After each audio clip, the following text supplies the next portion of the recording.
Britain. 33 million vehicles, 250,000 miles of tarmac. Lights and sirens are no longer enough. The biker cops and paramedics are taking to two wheels to beat the most congested roads in Europe. They're a surefire way of getting vital help where it's most needed, fast. I'm frightened. No need. Which leg is it that's hurting? The bike squads of Essex Police and West Midlands Ambulance Service race to protect the public and save lives. Coming up on Emergency Bikers, Mark's call to a major accident. We meet the volunteer bikers making a world of difference. We'll save someone's life or help someone make a crucial decision. And Essex bike cops lay down the law. You will do it, now. Birmingham, a gloomy, rainy day. The biker paramedics are on standby. We've received a 999 call to a tower block. It's a regular place we go to report of a male having taken an overdose. On duty, Mark Hayes.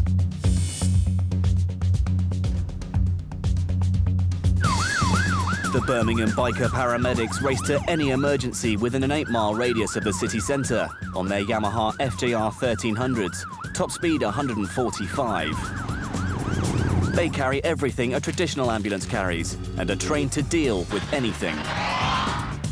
To capture the action, we've put special cameras on each rider and bike, so we arrive at the scene the second they do.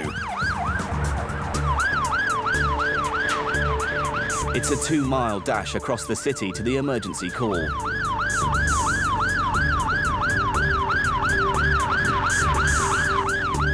Mark takes just 4 minutes to get there. Unlike a traditional ambulance, he doesn't have to wait for the barrier. He just takes to the pavement.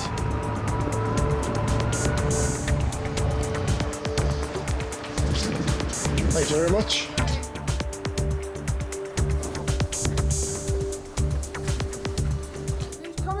Yeah. That's a bit of a mess. What's the problem? What it is, I've taken a few too many pills tonight. 30? I don't know about that many, like I've had a few, but I'm feeling a bit, you know, a bit over the board. Like. When did you take them? About 3 hours ago. We didn't know. The man says he's taken 30 tablets of dihydrocodeine, a powerful painkiller. A high enough dose would put him into a coma and stop him breathing. Okay.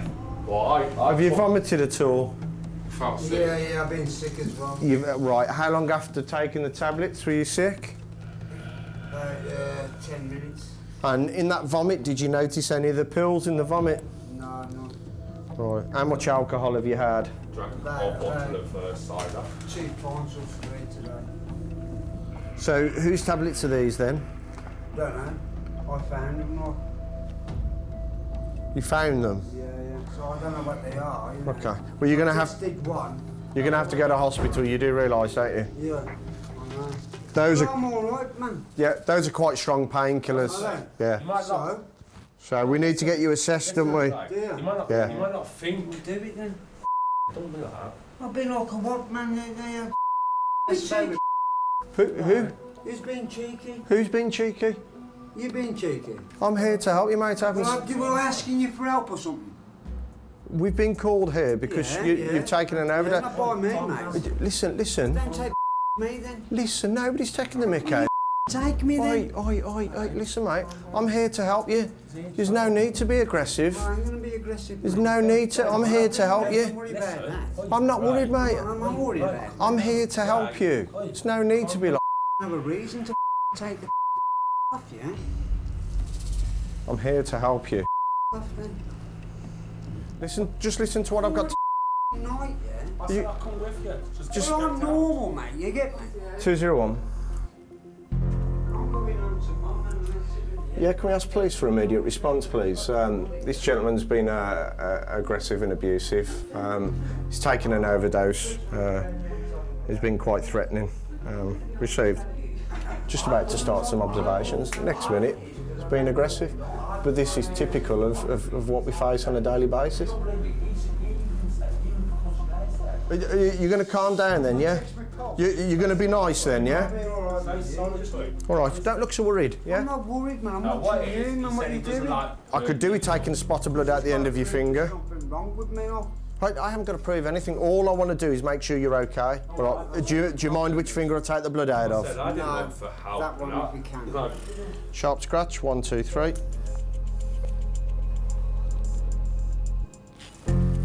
That's okay. Your blood sugar's fine. You need to go to hospital. Yeah. Are you going to go to hospital with us? I'll come with you.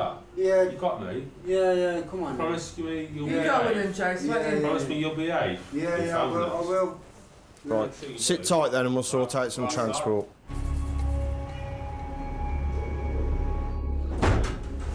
Not very well. No, I've got a fever and I've got a fever? overdose, yeah. Okay, you understand that these guys are here to help you. Yeah. You understand that, right? Oh, no. Okay.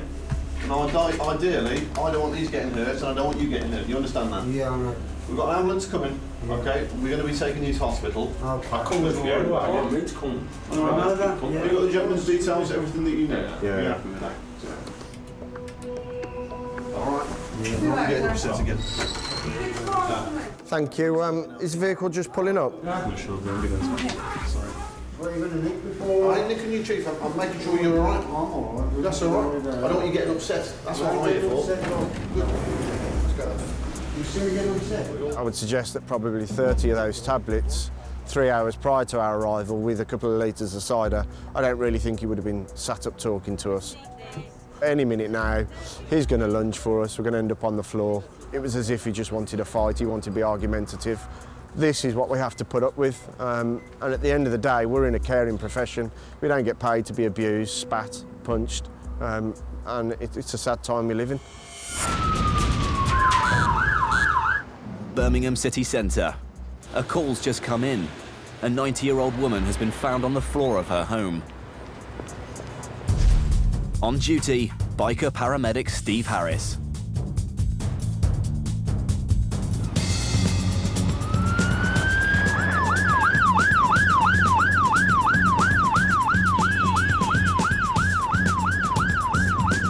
It's a 2.5-mile sprint across town.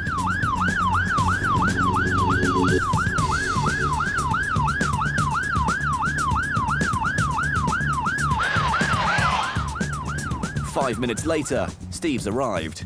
He's the first on scene. Hello, Helen. Helen lives alone, and her family and friends were worried when she didn't answer the door. Nobody could get in. The key was still on the inside of the door, and they were trying to get in through the back way. So our son smashed the glass in the back door to get into her, and when he got into her, he found her lying on the floor where she'd obviously been there all night. She was very confused. But you haven't hurt yourself? No aches and pains? She's been here all night. Okay. Was she in this position, or have you sort of moved well, her? she was more or less like that, just put the cushions She's in. trying to make us get her up. We're very confused. Okay. So, yeah. She's had a bad back for about nearly 2 weeks now. Back's been bad. Right, sweetheart. We'll do some little tests on you, and if you're all right, we'll get you up off this floor, get you a bit more comfortable. I just need to check 1 or 2 things. Is that okay? Okay. Okay. If Helen has been on the floor all night, there's a risk of hypothermia, where the core body temperature dangerously plummets. Taking the tablets on an empty stomach, really. And if she hasn't eaten, a drop in blood sugars could have made her faint. Steve needs to do a simple blood test. Give us your hand, sweetheart. Tiny spot of blood out your finger. Is that all right? No. Well done. What I'd like to do is to get Helen up off the floor. Where's that? Fellow paramedic Mark steps in to help Steve get Helen safely into a chair. Should we get you off this floor? Yeah, 1, 2, 3. Is that a bit more comfort? Is that more comfortable? Yeah, oh, very much so, really, thanks. When we picked you up then, did you hurt anywhere? Yeah, Yeah? No? I was complaining. But you weren't hurting? No pains anywhere? No. Did you go to bed last night? You did? And who got you up? Or did you get yourself up? All the Yeah? gypsies. All the gypsies? Yeah. Okay. Confusion and slurred speech are classic signs of hypothermia, a condition which is thought to claim 30,000 lives every year. We want to take you down to see the doctor. We'll pop you in the ambulance just to get you checked out and make sure everything's all right. Okay. Okay. No, you don't need sandwiches. Don't cause any trouble, Helen. I don't you like. What we're going to do, sweetheart, we're going to pick you up and we've got a little wheelchair here and we're going to sit you on that and then wrap you up in a blanket. 1, 2... In cold weather, every time the temperature drops 1 degree below average, the lives of 8,000 elderly people in the UK are at risk. And it's set to be another cold winter. Certainly within the elderly population, they're very often worried about turning the heating on because of costs, and we know the bills are expensive. But they need to put the heating on. They need to keep warm. They need warm drinks. It's just a matter of keeping their temperature up. If their core temperature has dropped, it's not enough to just wrap a blanket around them and expect that the temperature will rise. They need to be looked after properly, they may need fluids, and they need to be warmed up over a considerable period of time.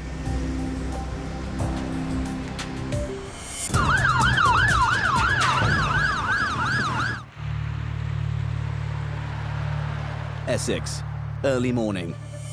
PC Steve Clements is on duty.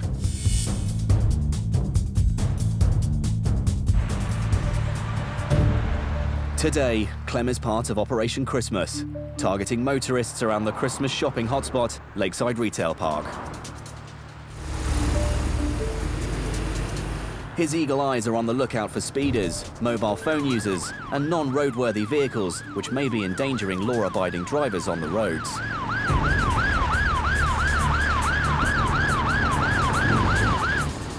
And on a roundabout, his eyes are drawn to one car. Clem waits until the car is at a safe point and hits the lights.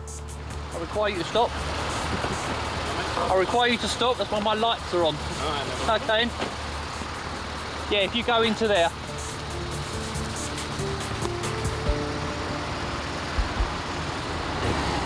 The reason I've stopped you is two things. One, you've got tinted windows, which are illegal, and your number plate's illegal. Okay? And I land the tint? No, they have to come off. You can get a £6 fine and endorsement for that. Tinted windows reduce visibility for the driver. They're fine at the rear, but tints on the front side windows and the windscreen are illegal. And something else has also caught Clem's attention. Do you use drugs at all? No. You don't use cannabis or anything like that? No. No at all? You've not smoked it recently? No. Anyone smoked it in your car? No. There's a possibility of it being in your car? No. Okay. Your car stinks of cannabis. The driver tells Clem that there's been someone else driving his car who may have been smoking cannabis. Okay. Clem's suspicions are aroused. He checks the driver's details with the police national computer. Have you got any convictions that you know to on the police? Have you got any convictions? Have you ever been arrested by the police and convicted? Right, okay, and what else? What's the specifics of the offence of cannabis? Was it just possession? It was in my bedroom. So what I'm saying is you have a connection to cannabis. Yeah? Okay, yeah. But I can smell it anyway, so we're going to have a quick search around your vehicle.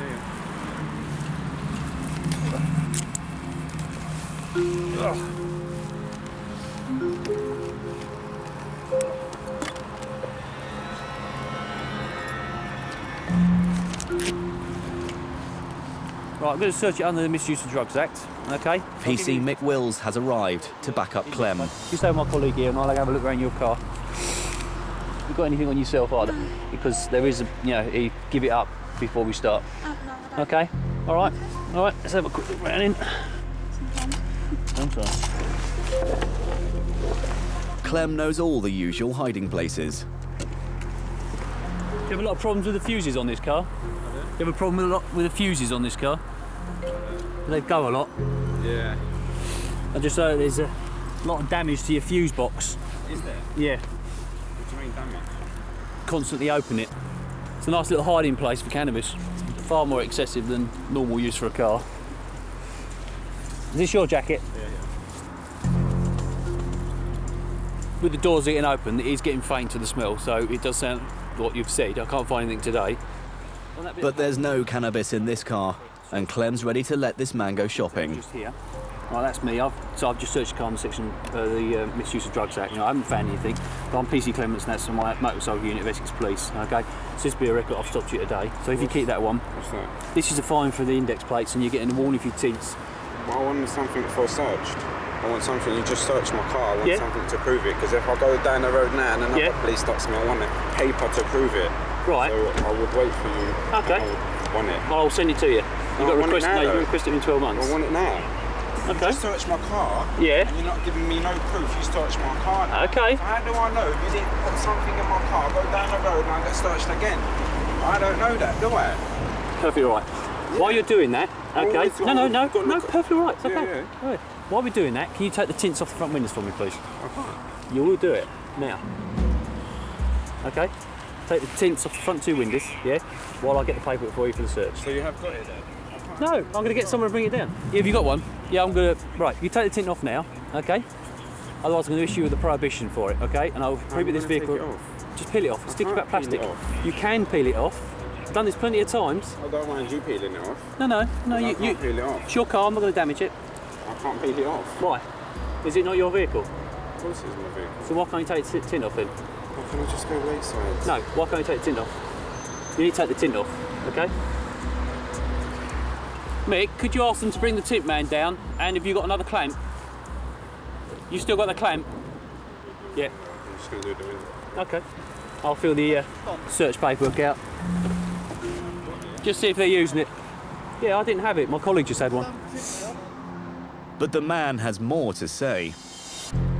I asked if I could have it, and then now you're trying to say, well, take my tints off. I didn't have this.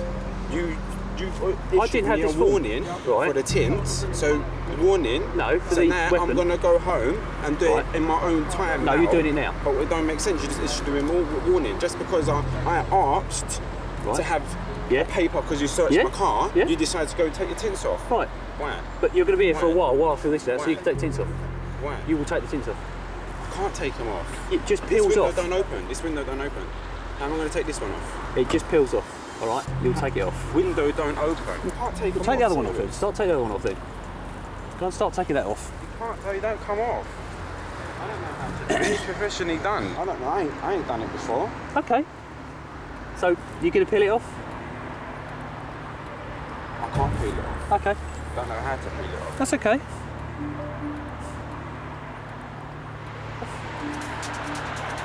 Right, what happens now is, because the tint's going to stay on, we test the level. I've got a machine coming out to test the level of it. Depending on the level, depends on what the fine's going to be, okay? If it's under a certain percentage, yeah, it'll be a £60 fine and 3 points to your licence for driving the vehicle in a dangerous condition, okay? Or if you take it off in the meantime. Just the front ones? Yeah, they're all okay.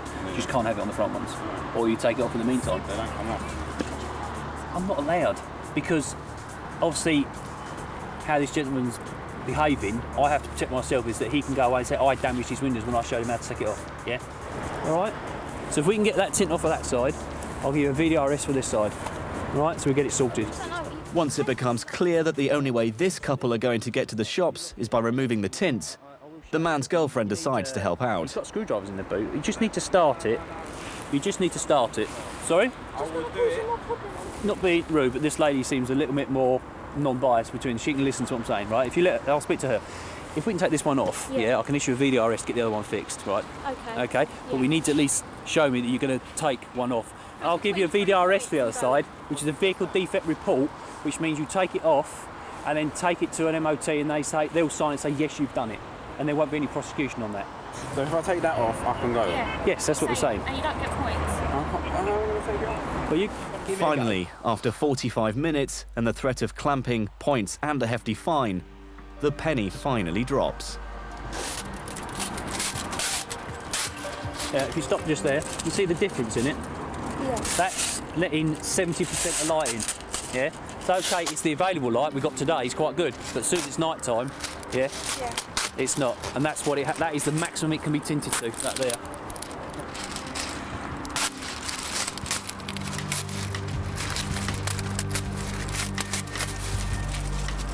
There you go, thank you.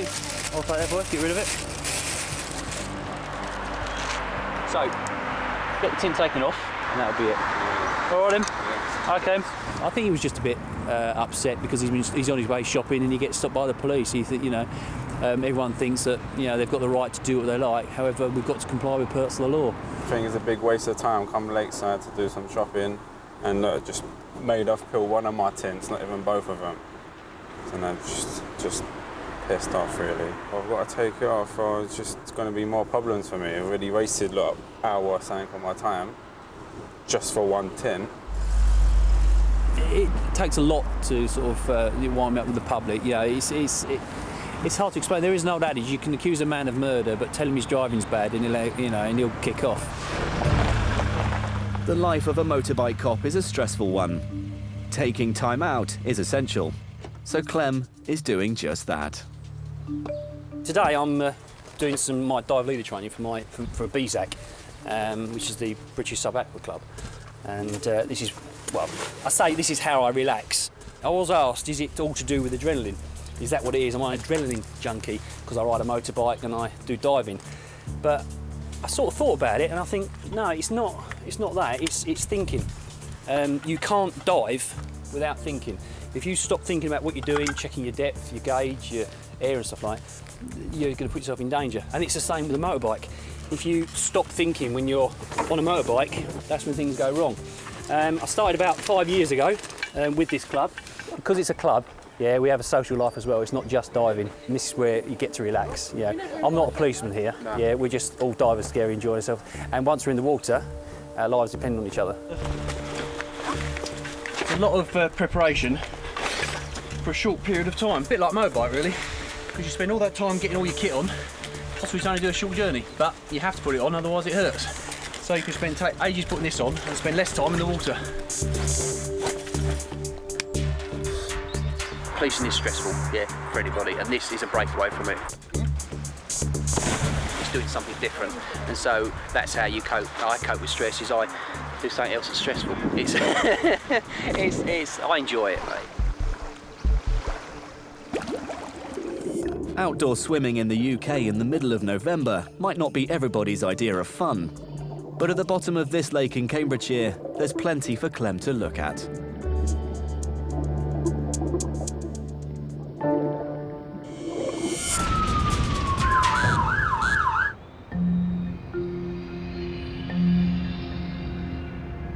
Birmingham, and Mark's taking a break in the city centre when he receives his next job, but it's not from control. A member of the public's come up and told us that just round the corner outside a public house there's a male flat on his back and somebody's rang for ambulance, so we're going to go and investigate. Thank you. Mark's on scene in seconds. How we doing, mate? You talk to me? Yeah. The man's out cold outside a pub. He's unresponsive, and right now, Mark's not sure what's wrong with him. There's a lot of blood coming from his head, and he could also have been drinking. Has he spoke to you? How we doing, chap? Who saw him come out? Me, I did. Was he staggering when he come out? She doesn't know nothing. He staggered backwards, I took and he him staggered out. backwards. His foot went like that, And he fell backwards. Come and take his head, Steve, would you? Keep your head still. Keep your head still. Fellow biker paramedic Steve has arrived from base to help. If you just secure his head for us. He's intoxicated. Was you drinking with him? No. No. I've All right. been in there myself all day, so I know. He's had a lot. Eyes out and blinking. I'm talking to him, but he's not replying. If the man's hit the back of his head as he's fallen, he could have damaged his neck or spine. He needs to get to hospital as soon as possible. Have we got a vehicle at all, please? We've got an intoxicated male with a head injury who needs collar and boarding. He's got a little bit of a jagged wound. I'm not overly concerned about the head injury at this stage. Obviously, once he's in the warm, on the back of the ambo, we'll have a proper look. Mark's got a very basic test to run to check the man's consciousnse. Open your eyes for me, mate. Open your eyes. Hello, all right, good man, good man. Well done. You can go back to sleep now. I've just checked his observations. His blood pressure's a bit increased. He's obviously nodded off to sleep, so we've just done a bit of painful stimuli just to double check that he still responds. So we just give it a little pinch to the earlobe. Straight away he opened his eyes, moved his arms, so I'm happy at that. So we're literally just going to leave him as he is now until the ambulance gets here. Because we can't clear the C-spine, we're going to do the full Monty. Collar board, if you don't mind. OK, so we're going to go on 3 then, yeah? When everybody's ready, 1, 2, 3. Mark and Steve need to keep his head immobilised in case of neck injuries. Just get the collar. All right, keep still, mate. All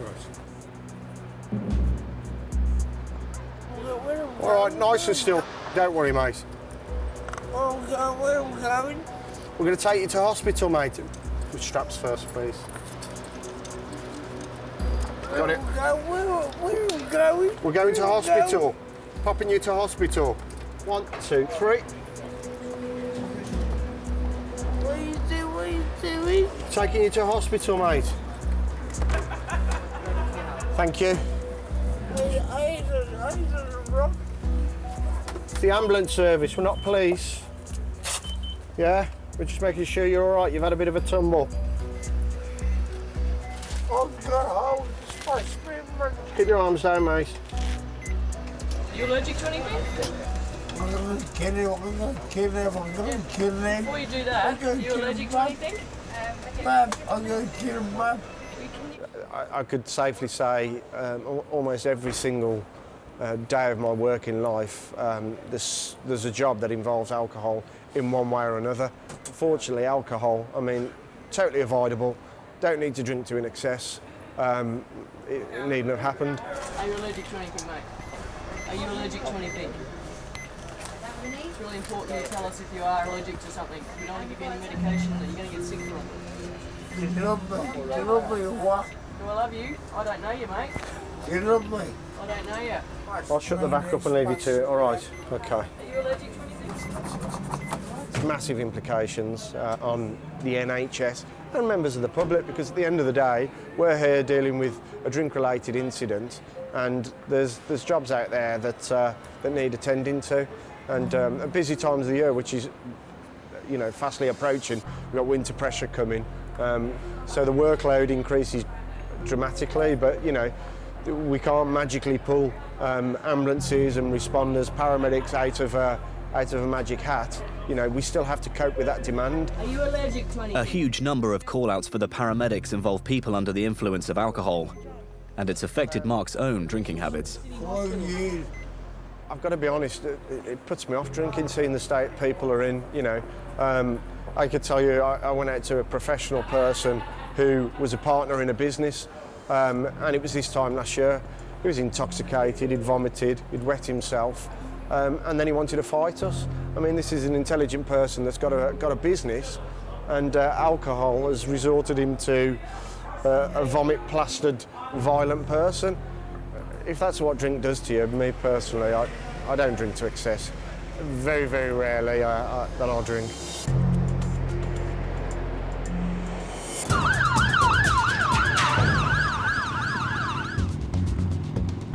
A patient's story doesn't end with them being put in an ambulance and taken to hospital. Even on the operating table, there can be more emergencies. When a hospital runs out of blood or needs specialist surgical equipment to save a life, they call in the blood bikes. Some ambulance services ferry blood, but they're swamped with call-outs. Britain's blood bikes are a rapid response lifeline. Around the clock, the bikers crisscross the country, rushing urgent supplies, lab results and medical equipment to wherever they're needed. One of the most urgent jobs that I've actually had to take is a request to pick up some surgical equipment from one of the children's hospitals, take it to another one, and as I walked through the door, they grabbed it off of me and basically said, "Great, we need this." The poor little baby is actually on the operating table, ready and waiting. Mel Rowbottom is one of the Bristol blood bikers. The blood biker service is entirely voluntary, and accountant Mel gives up one weekend a month to work around the clock in any weather rushing critical medical supplies from hospital to hospital. So, where am I going from? Her first call out today is to a children's ward. Neonatal St Michael's pick up syringes, medical equipment to go to... The bikers don't have a central HQ, but work from their own homes. They ride BMW R1200 RTs, the same bikes as the Essex cops, complete with blue lights and sirens.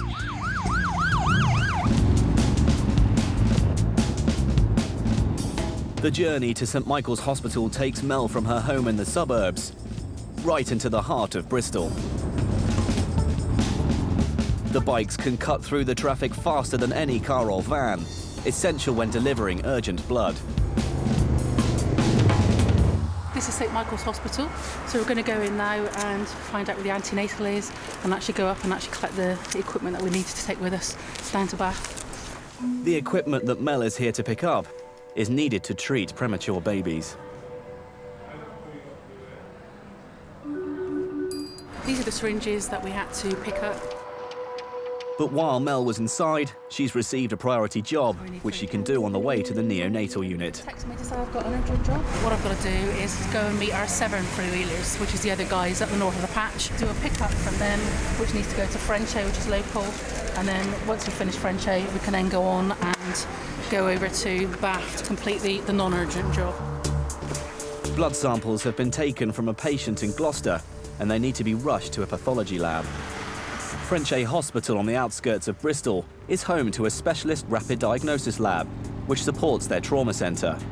The results of the blood tests could mean the patient in Gloucester getting the correct treatment just in the nick of time. This one's a relay job. The blood's been picked up by Jeff Brown from the Gloucester Blood Bikers. Okay, sample for Frenchay. Frenchay, lovely, okay. Mel will take it on to its Bristol destination. Nationwide, there are 10 blood bike organisations.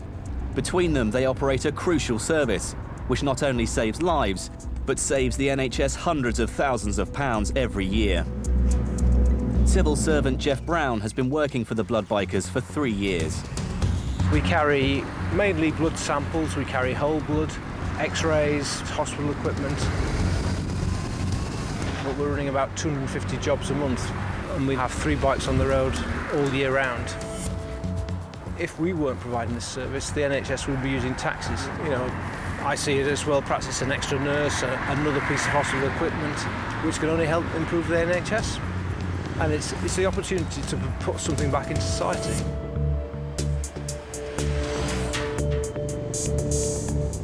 Mel has arrived at Frenchay Hospital and is making her deliveries. It's been a long day. One job turned into 4, and she's not finished yet. You never know, and that's the whole point with this. You could have 60 calls across a weekend, which means you're on the road permanently, or you could have 2 in the morning, 2 late evening. You're here, you're on call, you commit your time. You just have to be prepared for whatever's going to be on the end of the phone. Just delivering a package, come down from 7 three-wheelers for you. Thank you. It's all rewarding. Obviously, at the end of the day, we'll save someone's life or help someone make a crucial decision.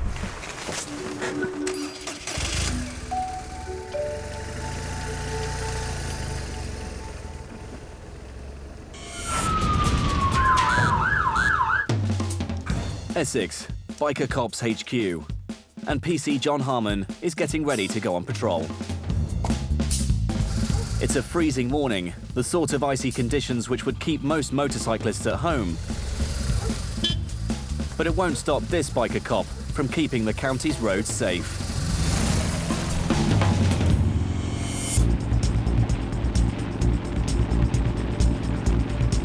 Dangers on the road come in all shapes and sizes, and keeping drivers out of trouble doesn't just mean tickets and tellings off.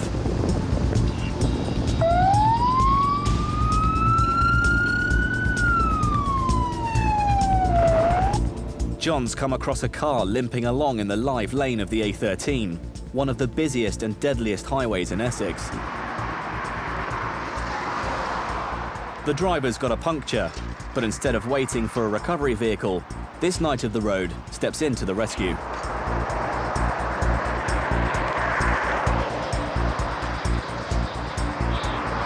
Further down the road, a lorry has shed some turf which could be a danger. John gets his hands dirty again.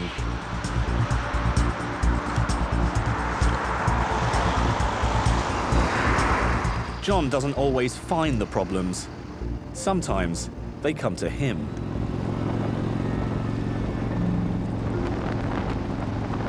On the A13, the traffic is moving at a steady 70. John leaves the minimum braking distance between him and the car in front. But someone decides to barge in. Perhaps not the wisest of moves to cut up a biker cop. Driver, you turn left of the roundabout, straight down, you come to the split road on the left and takes you into services. Yeah. I'll speak to there, please. Thank you.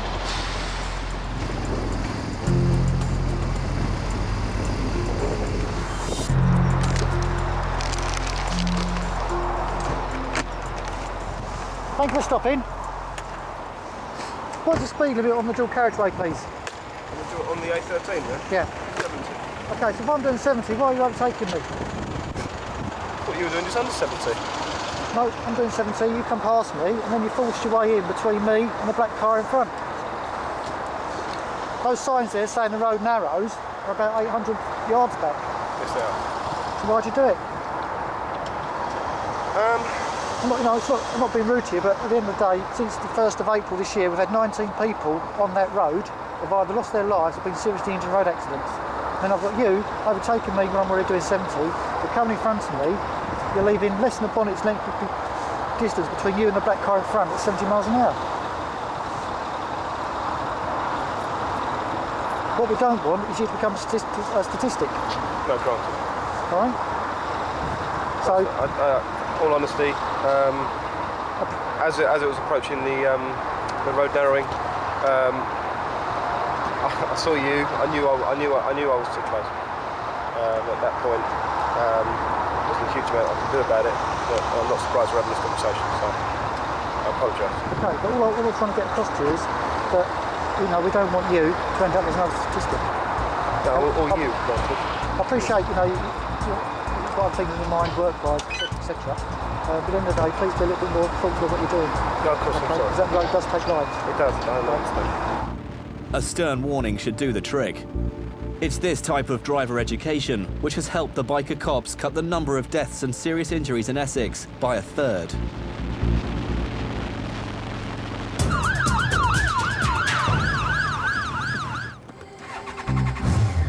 Van overturned, person strapped, medic en route, an officer. Biker paramedic Mark Hayes has been called to a serious crash.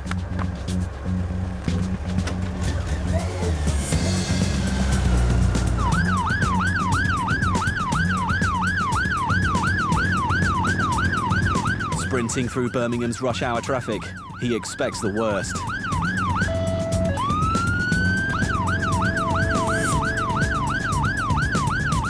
As he gets onto an empty dual carriageway, he hits the throttle.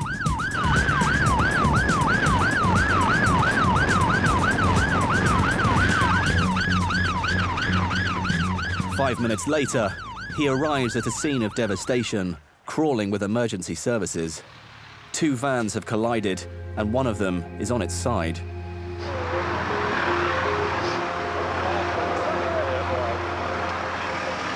How are we doing? What's the story?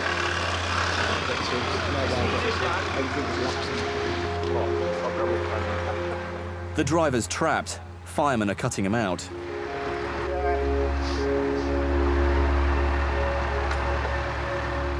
Mark's expecting serious injuries. But there's a surprise. Is this the driver? Yeah. Don't be walking about, chap. Licence still. I want to know if that guy's all right. Just keep still. All right. What's your name? Joseph. Joseph, you got any pain in your neck at all? Don't move. Any pain in the centre of your neck? No. Any pain down your back at all? Just on my right shoulder. Right shoulder. Any pain down here? No. Keep still. Astonishingly, the driver's climbed out of the van and seems okay. But Mark's worried he's in shock, and that could be masking injuries. Was you wearing your belt? Yes. You are. We'll just put you in the warm and we'll have a look at you. Nice and slow. You alright? Is the other guy alright? Yeah, the other person's fine. You can start some up. Okay. I think you've been a lucky man, haven't you? You've got a bit of a sweat on there. I think that's more fear of seeing. Yeah. All right, just relax, nice and still. Take a deep breath for us, chap. Lovely. Okay. Any pain in your chest? Nothing at all. Pain in your tummy? Nothing at all. Good man. Can I have a little feel in your? Yeah, carry on. Anything along here? No. So feel in the joint there. Anything? Remarkably, his neck and his back's clear. There's no obvious injuries other than he's a bit shaken. He's got no other injuries, literally the right shoulder blade. Thank you very much for the quick response. You lot do a fine job. Thank you, thanks the same. I don't have a hat, I put it off to you. All right, no worries. Okay. Am I allowed to stand up or? Just stay there for a bit. Just keep you in the warm, keep you sat down, you're better off like that. I saw everything as I turned over, and that's like, it's a very scary experience, but I thank God because it's just a pain in my shoulder. My rest of my body's fine. One lucky bunny. I mean, I've been out to numerous vehicles that have overturned and it's come through as traps, and you get there and they are walking around and the cars can be unrecognisable from the damage. You know, axles ripped off, you know, hundreds of yards down the road. But these vehicles are built to such a standard now that the safety mechanisms that are inbuilt are just marvellous, and they truly are lifesavers.